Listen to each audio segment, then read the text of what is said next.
na nossa série Profissões. Hoje nós temos a presença do Luiz de Oliveira. Oi, Luiz, tudo bem com você? Oi, Josi, tudo bem? Luiz, conta pra gente um pouco sobre a sua profissão.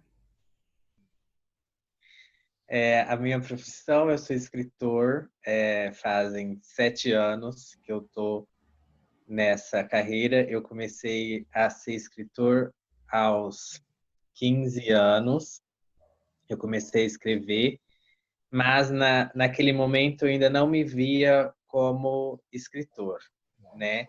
Foi a partir do meu terceiro livro que eu comecei a me ver como escritor como uma profissão. E desde então, eu venho publicando meus livros, trabalhando com projetos de fomento à leitura. E atualmente eu fundei o selo editorial, A Arte da Palavra, para publicar meus livros e para lançar novos escritores. Nossa, bem legal. Ser escritor, como você já começou a falar, que surgiu desde os seus 15 anos, faz parte então do seu projeto de vida bem cedo. Tem outras coisas que você sonhava também em fazer ou sonha e que também fazem parte desse projeto?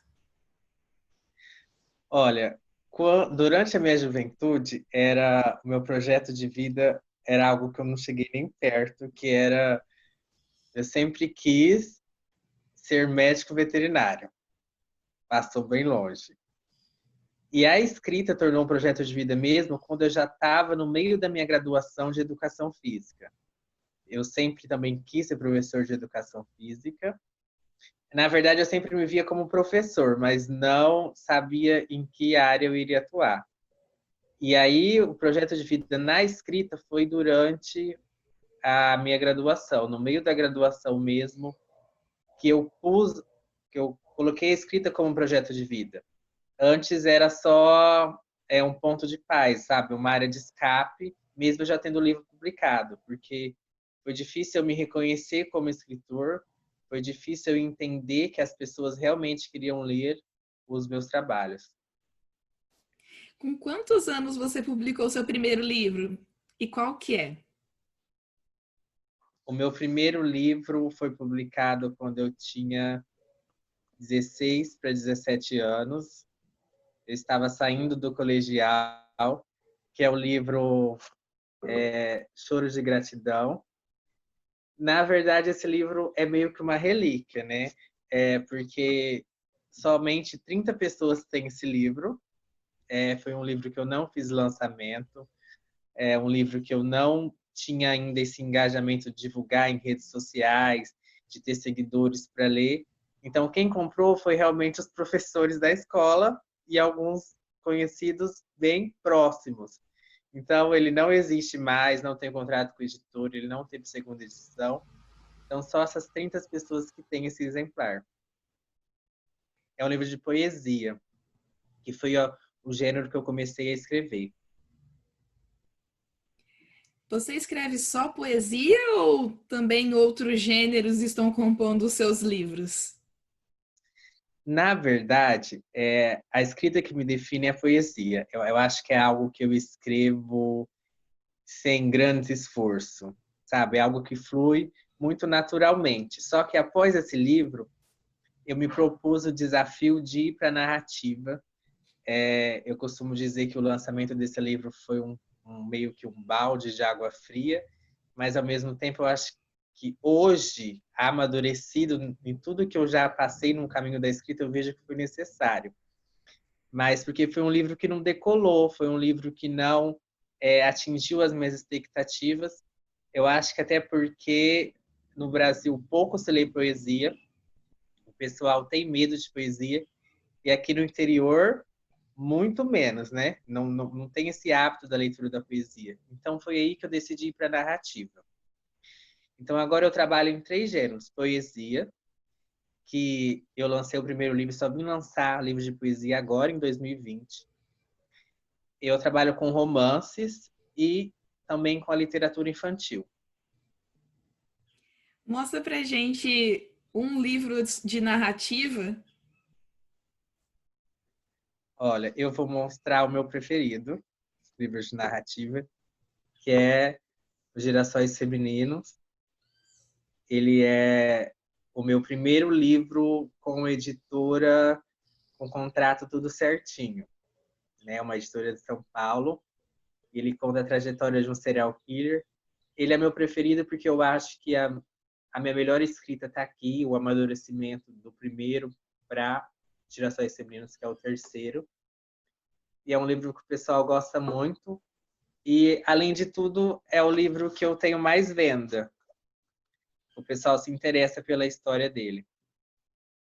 Então foi a partir desse livro que tudo começou, que teve um É, esse pontapé. livro eu escrevi ele durante os estágios da faculdade. Então foi lá que realmente começou, eu quero ser escritor, eu posso ser escritor, e o pessoal vai começar a se interessar pelo meu trabalho. E já que você falou aí que começou a escrever durante os intervalos do estágio, tem uma pergunta da Stephanie, da terceira C, perguntando para você: como que acontece esse processo criativo? E se durante ele às vezes há bloqueios, e como você faz para conseguir buscar essas inspirações? Ó, geralmente, se for na área de poesia, o processo criativo geralmente ele flui. Ele eu não tenho necessidade de estar buscando. Eu sempre falo que a poesia eu escrevo sobre a vida, então se tem alguma coisa, ele flui, eu vou escrever naquele exato momento. E até que eu costumo andar com alguma coisa para escrever ou usar o celular. No carro de narrativa, quando eu quero começar a escrever uma narrativa, eu escolho o meu tema central e eu começo a trabalhar meu processo criativo lendo alguma coisa durante alguns meses, pesquisando sobre esse assunto. Porque as minhas narrativas são muito diferentes uma da outra, os temas. Meu primeiro romance era um romance de colegial, bem clichê, então já era mais fácil. Depois eu fui para um serial killer completamente diferente. E o meu terceiro romance, ele aborda leucemia, então já são assuntos diferentes. Então, geralmente, eu estudo sobre o assunto que eu quero estar trabalhando no livro. E meu processo de criação para escrita, ele flui mais durante a madrugada. Eu não costumo escrever durante o dia. Então, quando eu estou num processo de escrita de um livro, são semanas e meses que eu vou virar a madrugada escrevendo, porque é no momento que eu consigo. É raro eu ter bloqueio durante o livro, né? Bloqueio de criação, durante o livro. Mas acontece. Eu tenho mais bloqueio de criação quando eu finalizo o livro. E dá aquela sensação de luto do personagem, você não consegue desapegar daquela história, porque a gente fica muito tempo, né, com o mesmo enredo. Mas é mais isso, quando eu finalizo, quando eu acabei Girassóis Femininos, eu fiquei por muito tempo sem escrever nada. Porque eu me apeguei tanto ao personagem, que até fez eu mudar todo o enredo do livro, por ser uma história forte, e eu não conseguia escrever depois. Eu ficava, tudo que eu escrevia remetia à história, e não me agradava, eu fiquei um bom tempo. Então, esse luto do personagem ao encerrar um livro, quando ele chega da gráfica, a gente costuma falar, que é o que me dá um pouco de bloqueio de criação. Quanto tempo mais ou menos você demora para fazer uma obra? Ou É, depende? o tempo depende da obra. Poesia sai bem rápido, até porque, na verdade, meus livros de poesia estão saindo, são um acervo desde quando eu comecei a escrever, então é só montar a coletânea. Infantil sai rápido porque é bem pequena a obra, são as historinhas pequenas. Agora, a narrativa depende um pouco do livro. Igual Os Girassóis Femininos, eu demorei 3 anos para escrever ele. Porque tinha circunstâncias de eu estar na faculdade estudando, e a gente faz estágio, e prova, e TCC, então é tudo complicado. Agora, o outro romance eu demorei um pouco mais, demorei um pouco menos, 1 ano e meio, que já era uma etapa que eu já tinha mais tempo para escrever. Mas também depende do enredo central, de como eu vou ter que pesquisar sobre o assunto. Às vezes eu escolho um assunto que não é de fácil acesso ou de fácil compreensão para escrever sobre aquilo. E Girassóis Feminino, escrever sobre serial killer, por mais que seja algo que a gente vê na TV diariamente ou algo parecido, criar uma história inteira com espaços, com tempo, e um personagem foi um pouco mais complicado.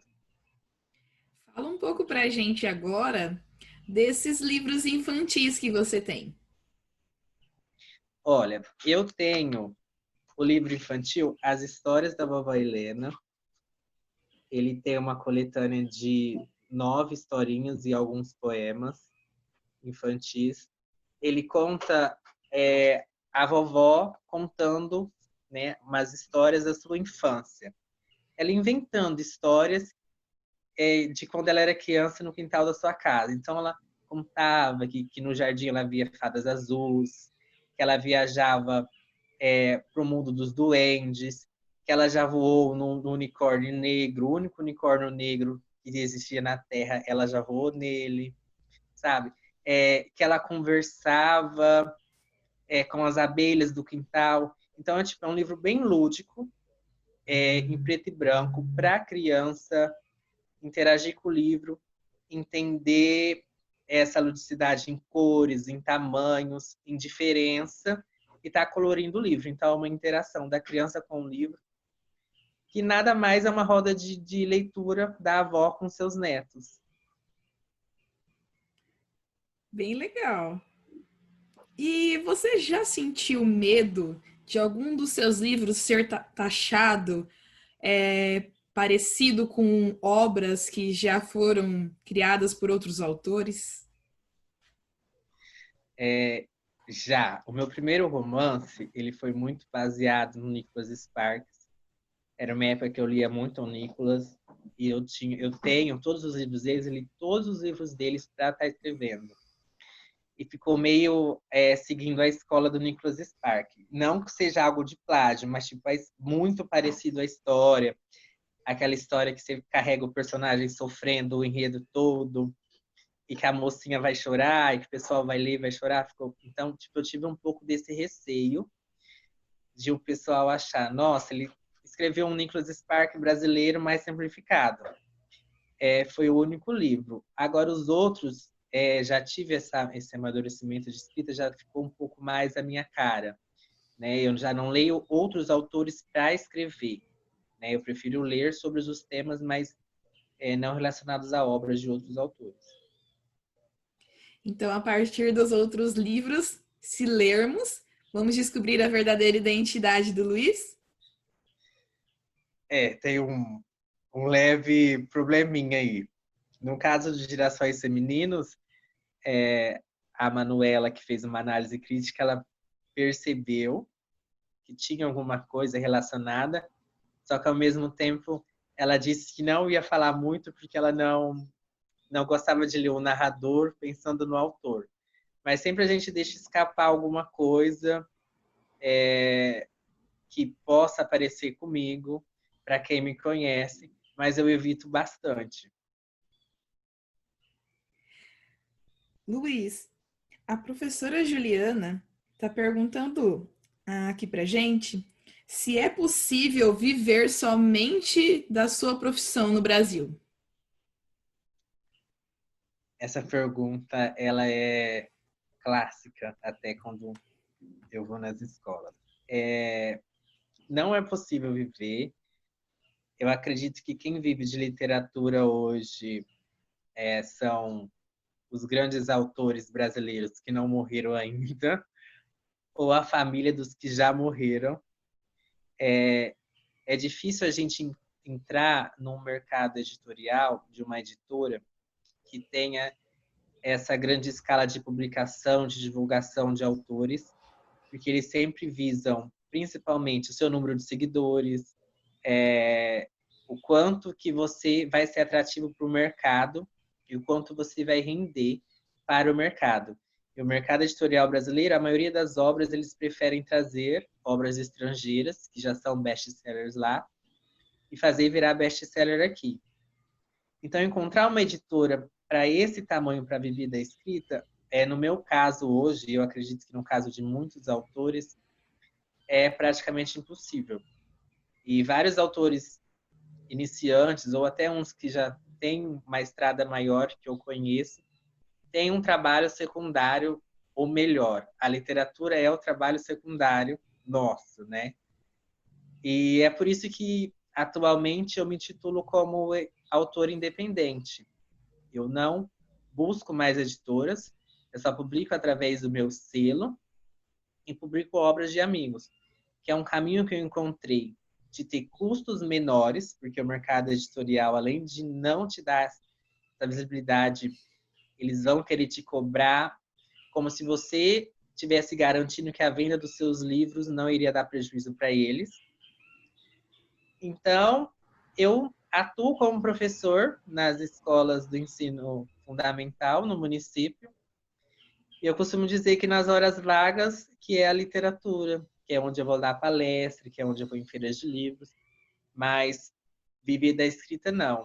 Eu sempre falo que eu vivo com o meu salário de professor, né? Antes de tudo, eu tenho que trabalhar como professor. E tem uma outra pergunta também da professora. Tem algum escritor que serviu de referência para sua trajetória, além do Nicolas, que você já mencionou para gente? Olha, no caso da poesia, eu gostava muito, e até eu não leio muito mais ele, eu lia muito Olavo Bilac. Eu não sei por quê, eu lia tanto Olavo Bilac que eu gostava do jeito que ele falava, e alguns poemas de amor e tal, e os professores de língua portuguesa não gostavam de Olavo Bilac. Era tipo uma rixa que tinha com ele, mas tipo na minha juventude eu procurava muito ler Olavo Bilac. No caso de narrativas, até hoje, eu gosto muito de, como referência, Jorge Amado, porque ele traz a regionalidade nas suas obras, né? Lá da Bahia.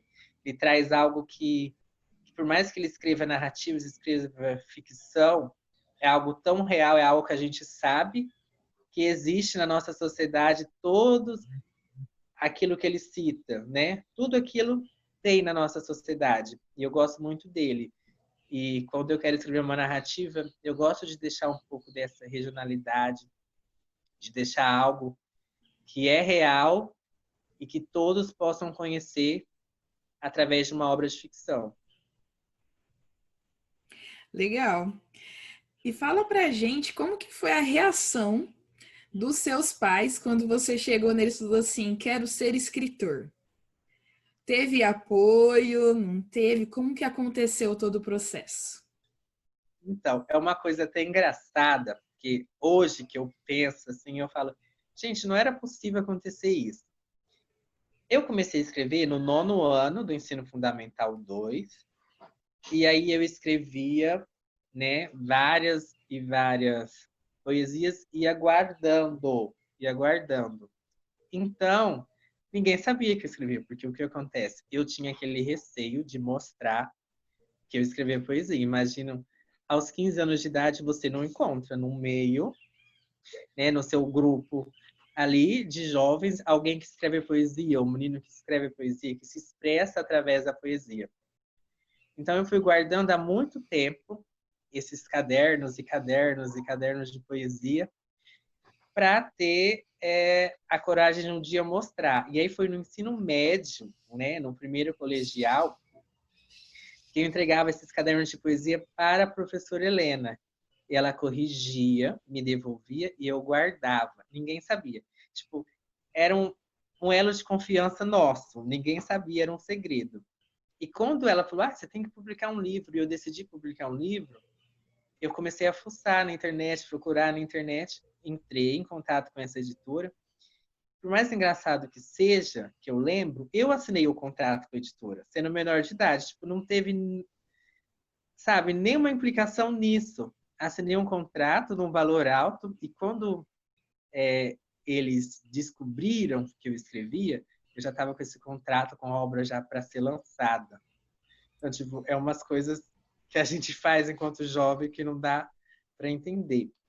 Mas aí depois todo o apoio, né? Eu recebi todo o apoio, até porque a gente, naquela idade, tinha que ter o suporte financeiro. E hoje eles curtem bastante, sabe? Essa história de ter um filho escritor, talvez. Eu acho que eles sempre falam isso, né? E aí você então teve o apoio da família e também o apoio da professora. E é bem legal que agora você também apoia outros novos escritores, né? Você tem um projeto super legal sobre isso. Fala um pouco mais dele pra gente. Então, o meu projeto começou lá em 2016, quando eu estava terminando de lançar o livro de poesia e vi que o pessoal não lia poesia. Eu criei o projeto Escritor da Minha Cidade, onde eu dava aulas de poesias nas escolas municipais, aulas voluntárias, e a gente publicava antologia. E por 2 anos foi assim. Só que aí eu comecei a entender que às vezes, ou na maioria das vezes, ter esse projeto inserido dentro das escolas com crianças de 10 anos, 90% dos meus alunos não estavam ali para assistir a aula porque eles gostavam de poesia, ou porque eles tinham necessidade de escrever poesia, porque aquela aula fazia parte da grade curricular. Então, teoricamente, eles eram obrigados a participar daquela oficina. Foi aí que o projeto saiu das escolas e eu criei um grupo de leitura crítica que a gente reunia só com pessoas interessadas em escrever, e nós escrevemos, né, nesse grupo, lemos a poesia do outro, né, analisamos, damos dicas, e aí virou uma oficina de escrita criativa lá, com vários jovens. Então, eu levo temas diferentes, estruturas de poesia diferentes, estruturas de narrativas, de crônicas, de contos, e a gente vai produzindo coletivamente ao mesmo tempo que eles produzem a obra individual. E foi aí que, agora em 2020, eu criei o selo Arte da Palavra para o quê? Publicar esses livros com todos os registros, com todos os requisitos que uma editora normal publica, né? Então aí eu venho publicando autores independentes, jovens autores que tinham um sonho de publicar um livro, que talvez seria difícil encontrar uma editora grande para publicar, e teriam que passar por caminhos mais difíceis como eu passei. Então eu sei do que foi desde o primeiro até agora, do que eu tive que aprender sozinho. Então é meio que diminuir esse caminho, e ao mesmo tempo eles têm que também vivenciar isso para dar esse crescimento, esse amadurecimento. Então, hoje o selo editorial, além de já ter publicado 2 livros meus, ele já vai estar publicando, lança agora um livro, que eu estou com 2 autores que não tem livro publicado. A gente já está indo para a 4ª antologia dos jovens escritores de Pereira. Então, hoje, eu sei que nós temos 15 jovens escritores em Pereira que gostam de escrever poesia. Então, o projeto também serviu para mapear, porque, pensando bem, a gente não conhece escritores daqui. E não tem só jovens.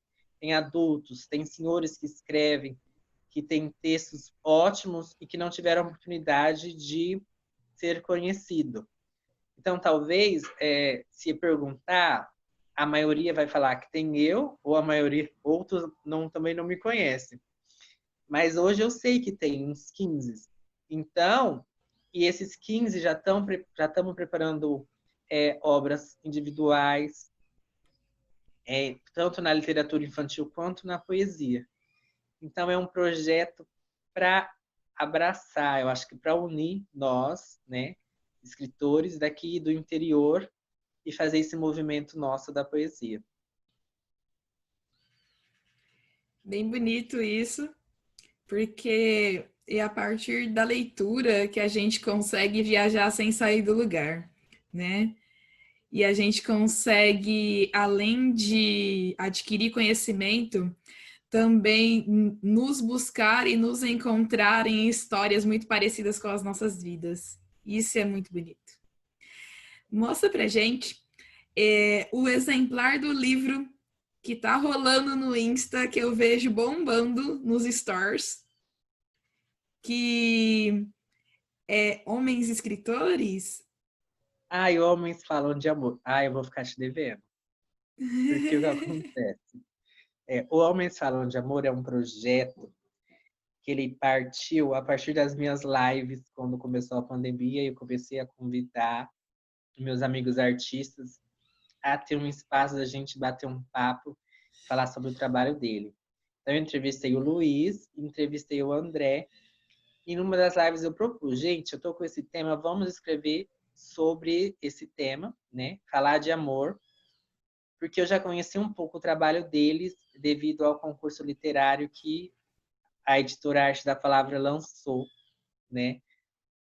E aí unimos esse texto, ficou um livro bacana, só que eu não tenho o exemplar aqui ainda, porque a gente primeiro, como a gente está num tempo difícil de pandemia, as incertezas do lançamento eram bem grandes, né? A possibilidade de não ocorrer, e não vai ocorrer o lançamento presencial. Então, nós abrimos a pré-venda. Então, por isso que ele não sai do Instagram. Hoje, aliás, é o último dia da pré-venda. Então, os livros vão começar a ser impressos a partir da semana que vem, para o pessoal que já adquiriram antecipadamente. E aí, no dia 25, a gente faz o lançamento ao vivo no Facebook, porque não dá para estar fazendo presencial ainda. Qual que é o seu endereço do Instagram? @Luiz de Oliveira Oficial. Ok. E aí a gente então dá uma força lá, vendo a live do Luiz e dos novos escritores, né? Porque ler é muito bom. Luiz, mais uma pergunta. Quantos livros você tem publicado? Atualmente eu estou com 8 livros publicados, todos na área de ficção. São 3 romances, 2 de poesia, um livro infantil e um livro de crônica. E esse ano ainda sai meu 9º livro publicado, na verdade o 10º, agora que eu lembrei. Porque o 9º é com os meninos, Homens Falam de Amor. E agora eu estou produzindo um livro que é na área da educação, né? Eu vou lançar um livro com artigo científico, com estudos na área da educação física, com alguns colegas que foram da minha turma, da licenciatura e bacharel. Então, nós vamos estar lançando 4 artigos científicos, um livro que sai ainda esse ano, já está em fase de acabamento.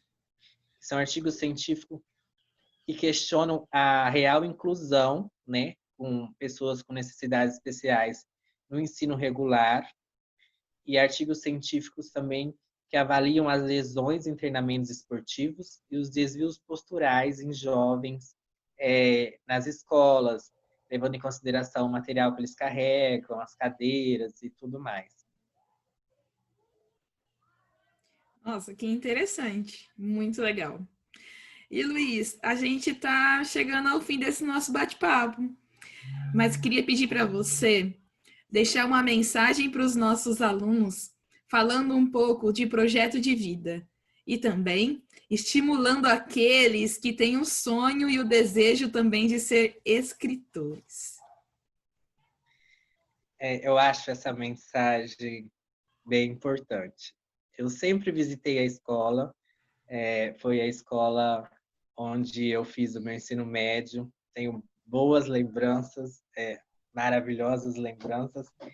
E talvez quando eu estava do lado de lá, eu não tinha essa visão do quanto, eu não posso me emocionar na resposta, do quanto eu poderia crescer.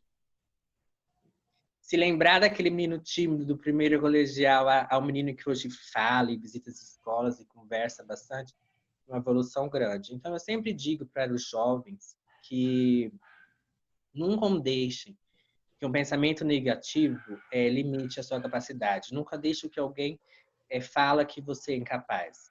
E não importa o sonho que você quer, o profissional que você quer. Batalhe e seja o melhor profissional da sua área. E para quem quer ser escritor, desde já eu adianto que não vai ser um caminho fácil, mas que cada dia vai valer a pena, que tem que ler bastante, tem que conhecer, estudar e, além de tudo, acreditar, né? Porque o nosso sonho não vai ser realizado de um dia para o outro, mas que pode ter certeza que ele vai valer a pena e um dia vocês vão estar, como eu, fazendo essa reflexão que tudo valeu a pena e de que acreditar é necessário e de que a gente vai encontrar pessoas que vai facilitar esse caminho ou diminuir essas dores de ter que enfrentar os nãos, as portas fechadas. Mas força, eu acredito em vocês e nós somos capazes de realizar nossos sonhos. Muito obrigada, Luiz, por essa oportunidade de ouvir a sua história, a sua colaboração com o nosso projeto, o projeto de vida, a série Profissões. Um grande abraço a você. Eu que agradeço pelo convite. Precisar, já sabe, eu estou sempre aqui. Um grande abraço. E chegamos ao fim de mais uma série Profissões, Escritor.